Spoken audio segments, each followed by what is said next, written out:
And with that, we are ready to start the panel discussion. So I would like Daniel and Koen to unmute themselves so that they can join in the conversation.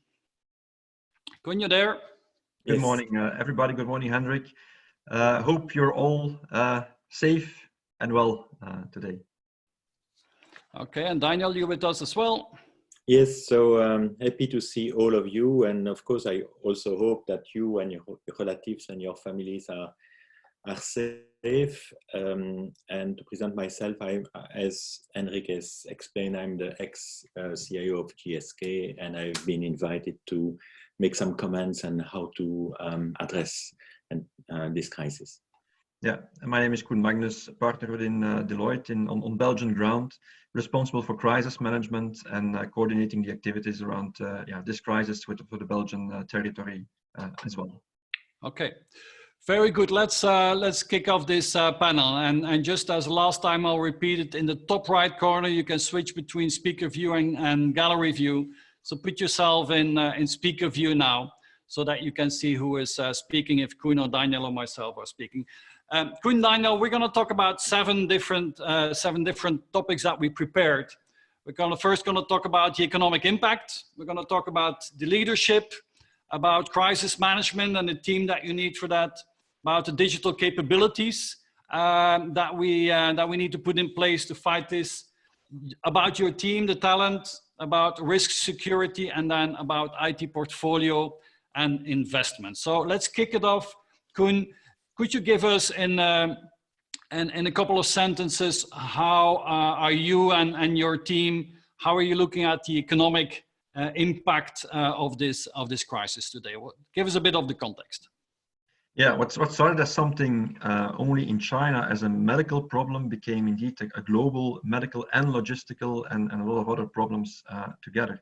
Now, microeconomists are debating also within our firm what the impact on long term will be, of course. The current view is that this is not a shock which is internal to the economy, but is rather an external shock to be compared as the previous SARS outbreak or the terrorist attacks. And so the impact will be severe, is severe. It's growing every day, but the current thinking is that it will be temporary. Now, temporary, it will not be a couple of weeks, it will be for sure months, but it's not something which is internal to the economy. Now, this being said, this morning or yesterday evening, the European Central Bank was quite pessimistic, of course, for the year 2020, and that concurs with what our economists are saying. So there will be negative growth in 2020. On the level of the negative growth, opinions are differing from a couple of percent to 4 or 5%. So that's the future days and weeks will show that.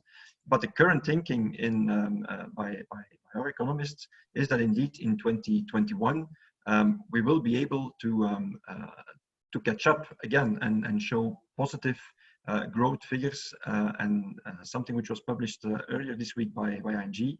The expectation was that compared to the current thinking before the crisis, the growth rates for 2021, well, the belief was that they could even be bigger than what was set before the crisis. Now, there's a lot of debate about, so I think we should conclude that we don't know really what will happen today. Okay, Daniel, you want to add to that? Yes, I think the classical rules apply. I mean, we have to hope the best, but in reality, we have to plan the worst. And that has been said. And personally, I'm less positive. And you know, the economist that I trust the most is a guy called Mohamed El Erian, who is the chief economist of Allianz. And I follow him, and since the beginning he believed that it is worse than 2008. So nobody knows, but my personal opinion is that it will be worse than what is said today. Yeah, that's. I mean, we're in the middle in the storm, and we don't know how big the storm is going to be. I think that's the conclusion today. But the good news is it's not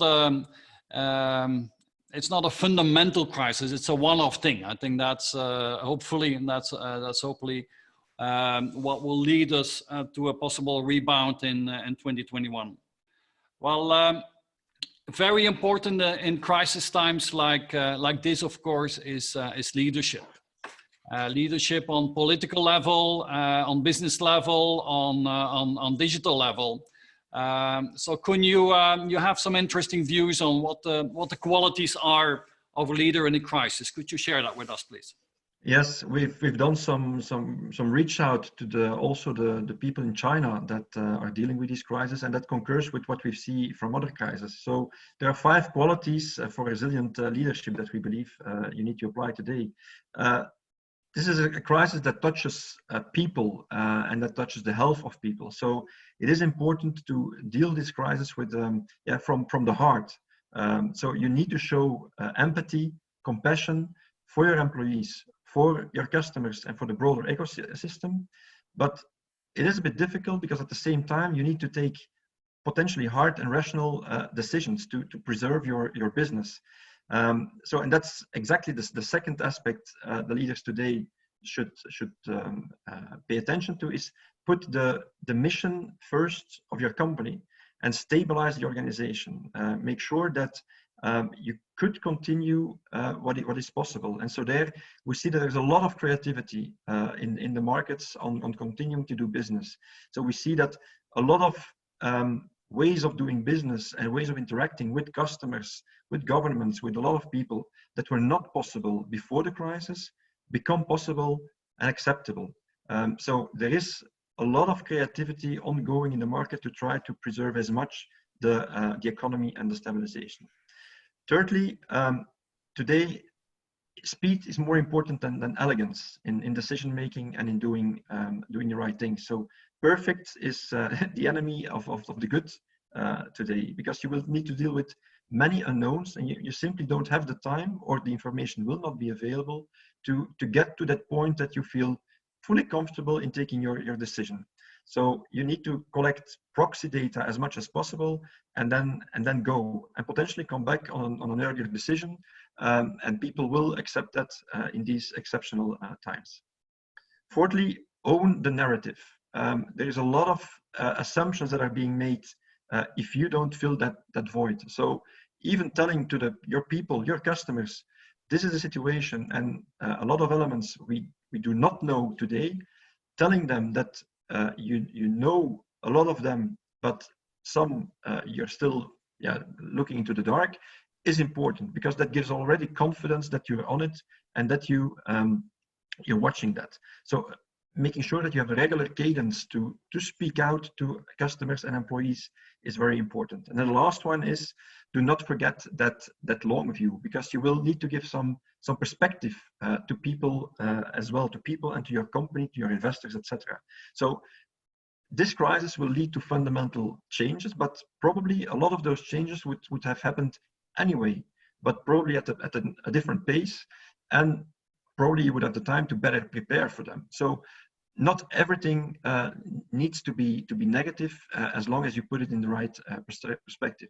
So that are, for us, the 5 most important qualities that leaders should show today. Daniel, you want to add to that on digital IT leadership? Yes. So there are many people who believe that putting solutions is the most important thing to do, and I would to re-emphasize that leadership is really the most important thing today. And we see that in the different countries with our leaders. And there is a British proverb who's saying, a smooth sea never make a skillful sailor. And I would say a smooth economy never made a skillful CIO. And so it's really during a crisis that the leadership skills are at their best. And of course, what I will do, I will share 2 articles. One from McKinsey, which is very nicely done, and a second from Engagedly. So you can cut and paste the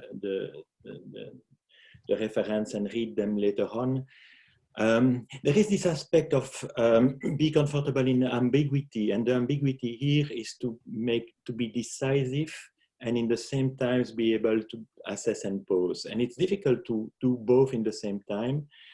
As Koen has said, demonstrate empathy is absolutely key. So deal with the human tragedy is the priority. There is absolutely no doubt here. This aspect of communicating effectively with your staff, understanding that you are their role models. So this difficulty of controlling the chaos, in the sense that there are probably every half an hour a decision which contradict the previous, and in that context of chaos, staying positive.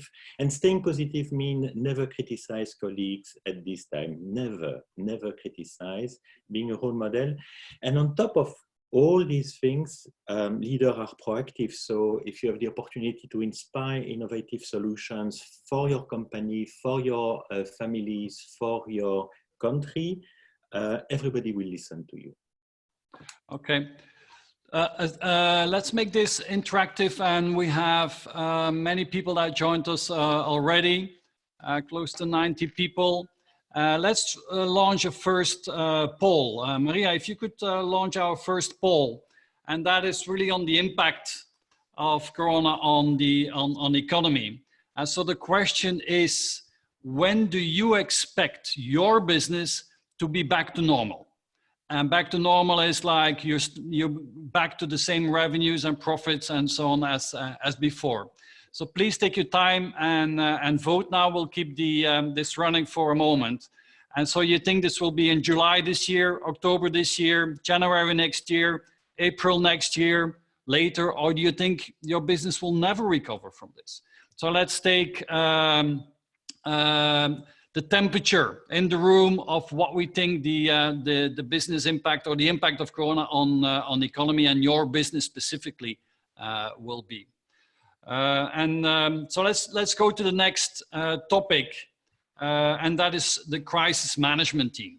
So we discussed the overall context, we discussed leadership and the qualities of a leader, but what kind of leaders do you need to put together? What kind of crisis management teams or organizations organizing today, and what's the role of the CIO in that, Koen? Well, first of all, let me start with you need a strong crisis management team today. A strong crisis management team that has a clear, mandated, and which is central, and which has the possibility to have enterprise-wide understanding and can take enterprise-wide decisions across different functions that are not necessarily always the top people. That can be people lower in the organization as well, but they should be mandated. So that's the first aspect. Then I think there are three priorities or time frames on which they need to focus. Is always the coming days, so which we call the response phase. Things are evolving that quickly that we need to be very strong in responding to new information and to reassuring people to take decisions, etc. On the other hand, there is the recover phase when we have a couple of elements under control and the skies are clearing up a bit, at least on certain aspects. Example given, China production is slowly coming up again, so there will be from that angle more possibilities going forward. And you need to think and prepare for that time frame as soon as possible. So your crisis management team should be equipped to think in advance as well on those elements. And then finally, the third time frame that is needed will be the preparing for the next normal. So we've learned a lot in this crisis, and we are convinced that will impact a lot the future way of working and the future way of doing things, doing business. Well, you will need to start reflecting on that as well as a crisis management team.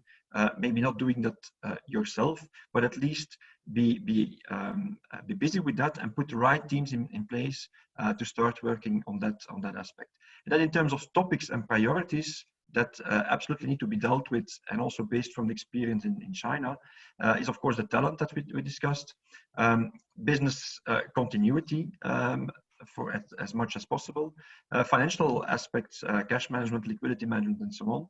The supply chain challenges that exist today previously it was China, now it's Europe. Potentially, if the outbreak travels throughout the world, you will have it in other places as well. So you need to be careful for that one. Customer engagement, the way you communicate and engage with your customers and the broader ecosystem, and then the digital capabilities. So those are the 6 topics that we believe that the crisis management team at least need to tackle: talent, continuity, financial management, supply chain, customer engagement, and the digital capabilities. Okay, great. Thank you very much, Koen. In the meantime, I've shared the results of the poll, and we see that 29% of the people think that we will be back in normal business by October. About 50% in total think it will be next year that we will be back. So you see the impact there, or the temperature of what the audience here thinks. Daniel, how do you look at this on the crisis management team, and also how do you see the impact on different industries? Yes, so I fully agree with Koen, the fact that there are 3 phases: the urgent, the current, and the later on. And of course, crisis team is different depending on industries. There are industries who have an incredible high level of stress today. And when I say incredible, it's as they never had before. And I'm thinking about healthcare and specific healthcare providers who have not only they have to do everything in the same time. They have to be operational, they have to be safe, they have to be remote, they have to be everything. But of course, there are a lot of other industries and who have a high level of stress, not as high as healthcare, but namely utilities and all the telcos, because at the end of the day, a large proportion of the workers are working with, depend on telco. It's a fantastic opportunity for CIOs to have a key role in this crisis team. And they have to take that as an opportunity, coming back to leadership, and not only by addressing their homework, but also to go behind IT and provide in the crisis team their best view on how to address. So it's not always that CIOs, it depends, of course, in which company you are. In some companies, CIOs are always in the executive team, but not all. But for some, it is not the case. Here, it's an opportunity to bring the maximum value in your crisis team. Okay, good. Let's start talking about digital capabilities, and let's start this with the second poll. So, Maria, if you could launch the second poll, and the that's the first poll that I see now. Do we see the second poll? Let me see. So poll number 2, and I'm going to launch it right now. So if it's okay, then we should. Do you guys see the second poll? Not yet. No. Okay, we'll wait for that. I won't touch it anymore. Let Marianne, okay, there is the second poll is now live. Okay, good. So in the second poll, we want to talk a bit about digital capabilities. And we have a very precise question, because we all are putting in place web meetings and web conferences and tools and so on and so on. But we need to get step by step up our collaboration technologies, so to speak. And so one technology that we think is important is that you're able to concurrently edit documents. So the question is, what percentage of your employees in your organizations are using today concurrent editing of documents? And it's a very topical, very detailed question, but I think it's interesting to see what the temperature is on this one. So let's talk about the digital capabilities and channels, and so what's the technologies that people are putting in place today, Koen? Well, first of all, I want to say that we see that the current crisis can lead and is leading in some companies already to a split between what I would say the digital proficient and the others. And the challenges are more than just using Skype or video conferencing to do some calls. It's indeed about concurrent editing and much more. So it's about being really ready to work in a digital way, and digital way also being equipped to do so. So we see that a lot of companies that panic is maybe a bit exaggerated, but a lot of companies certainly fear the coming weeks from a digital perspective. Will everything work? Will everything be secure? Will everything function as expected? Are my teams equipped? And so it's about the digital collaboration with an entire ecosystem as well. It's not just us talking to each other now, but it's also in business exchanging information, documents, etc., with partners, some of them trusted, others maybe less trusted, and put in place the right rules and agreements to do so. And the disadvantage is that you need to do so today, rather on the spot. You don't get the time to really think upfront of it, especially for those that had not done it before. Okay, Daniel, you want to add to that? Yes, of course. With respect to digital channels to employee, there will be a time before the crisis and after the crisis. I think everything changed. I want to share one thing is that many companies are giving tools for free for small and medium companies. So it's incredible. And I give the reference where you can find all this information, but the major vendors are giving for free during 3, 4, 5 months. So at least for small structure, cost cannot be an issue here. There is obviously a sort of ladder or a sort of layers in the digital channels for employee, and probably 100% are using call conferences, 100% or 95% are using web conferencing. But of course, there are additional layers which bring more productivity, like task and team management, like collaborative project management, like electronic signature or whatever.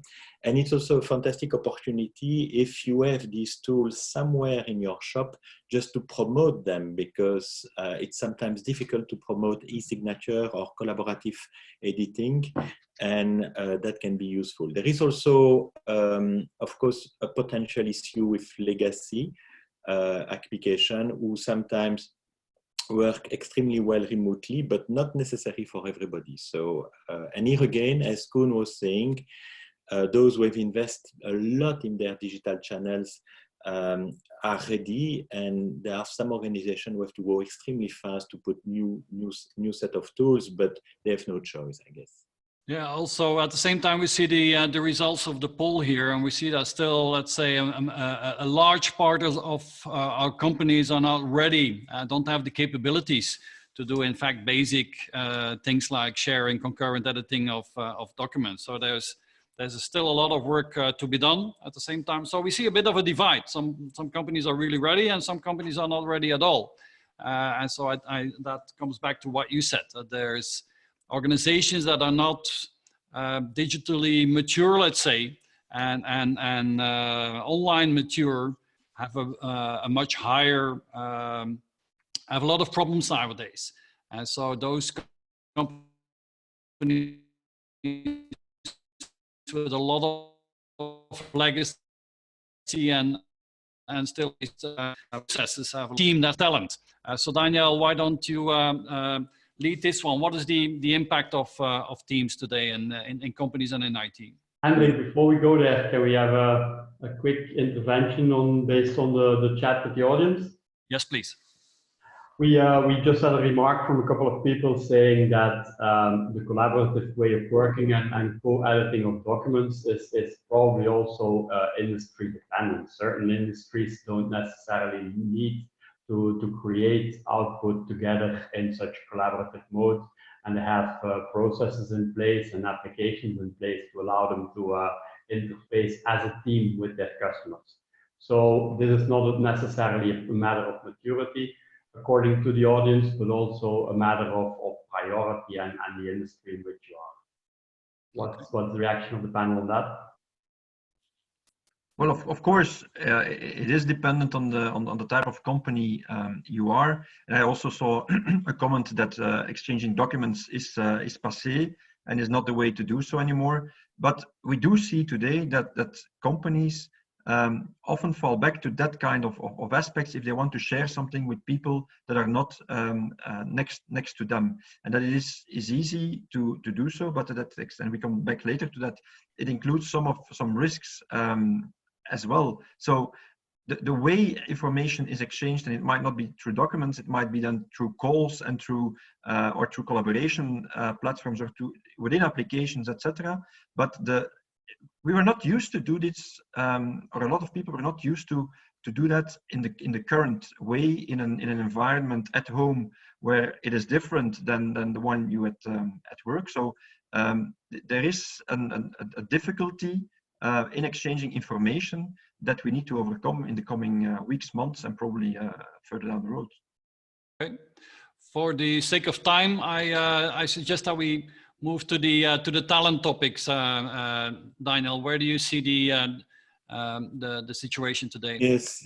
So here again, I'm sharing a document that you can read later on, because it should come from Gartner. So, and what they've on home working, what they've seen in Asia is 2 weeks ago, 91% of HR have implemented home working. I'm pretty sure that if we do the same poll today, we will find 98% in Europe have implemented home working. There is no doubt there. I think the key point here is to trust that the employees will be productive. We may ask ourselves, are they going to be as productive or not? But here, I think as a starting point, it is trusting employees will be productive.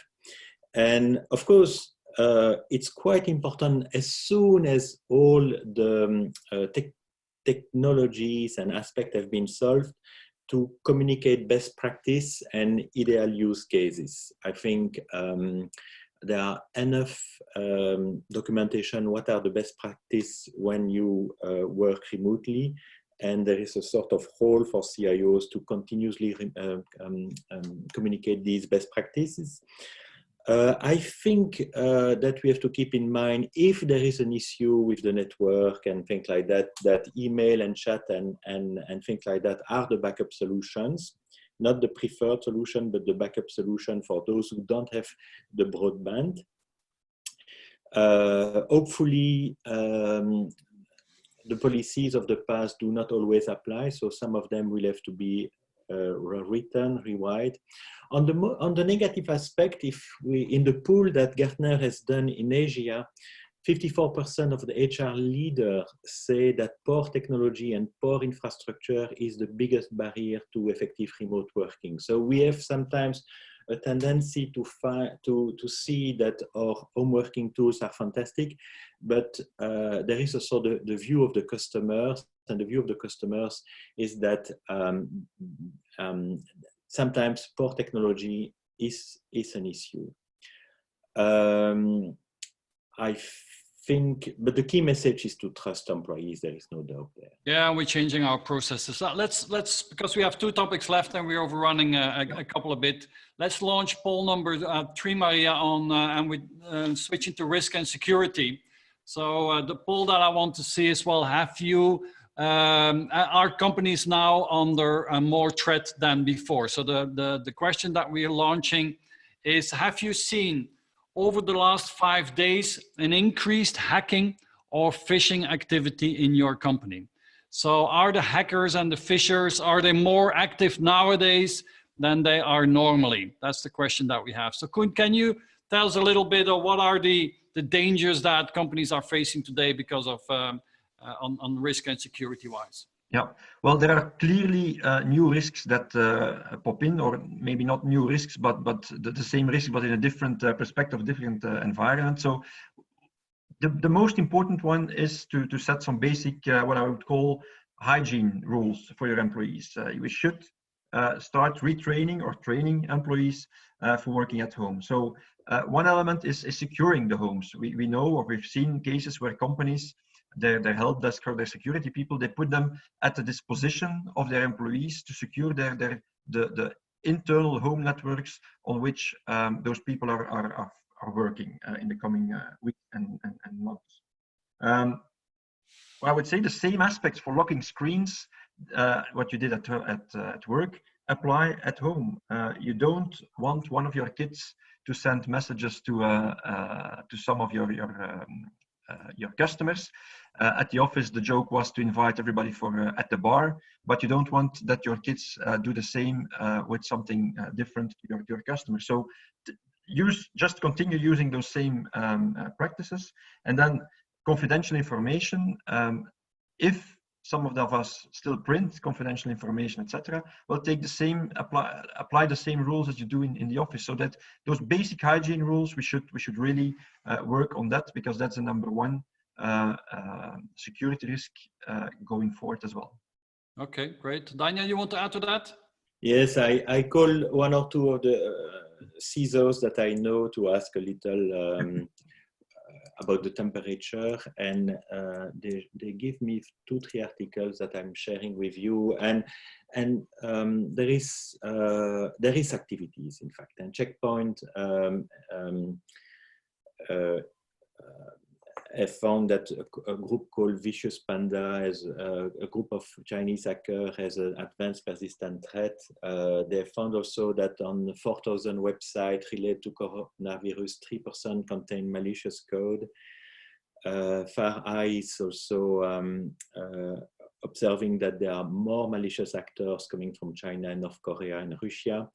The National Cybersecurity Agency were people on emails coming of people posing WHO and CDC. And you will find also C5 Alliance, who have found that the cyber attacks have doubled to the global healthcare sectors in the last 2 weeks. And just as a remark, there is a series of companies, and you will see that in the reference, who provide for free their software if you work in the healthcare sector. So if at a certain moment you need to have access to software for cybersecurity, you can have them for free, and you can have their help. Yeah, I think all the remote working creates extra security threats, or the security savviness of your teams is very important. Let's go to the last point of the day of this panel, and that's on IT portfolio and on IT investment. And let's start again with a quick poll. So we want to know, have you in your organization already removed resources from an important active IT project? So are you rescheduling your resources? So somebody spotlighted. I'm going to remove the spotlight here. So are you removing resources? Are you already shoveling around the projects in your organization? Daniel, what is your view on this? Yes, I think Koen mentioned in the crisis team that there is today, tomorrow, and the day after tomorrow, 3 phases. And unfortunately, for many companies, they will have to preserve the value. And there will be hard time. So there is no single chance that the portfolio of projects of yesterday will be the same as the portfolio of projects of tomorrow. So at a certain moment, it's quite important to review that portfolio and to pause what have to be put in pause and accelerate what have to be accelerate. And that's quite important, because sooner you review your portfolio of projects, faster you can take decisions with your subcontractors, you can do some savings, you can reallocate some investment. But unfortunately, I guess that portfolio have changed, because there is nothing the same tomorrow with respect of today. Okay, good. Koen, you want to add to that? No, the only thing I want to add that is that indeed the requirements, or the type of requirements, will also change. Even for the projects you feel that they can go on or they should go on, some of the requirements will change, because we will collaborate in a different way after this crisis. Yeah, interesting to look at the poll results of those people that are in the know of what's happening with their IT projects.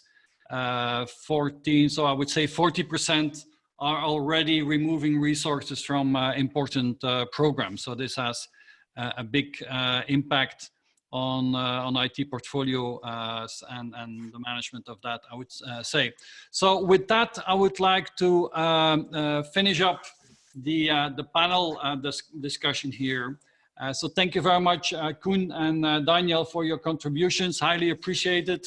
Also, all the please, people, take a look in the chat. There's a lot of very, very interesting information being shared in the chat. So at the bottom of your screen, there's the chat function. We're going to move into the breakout rooms in a moment.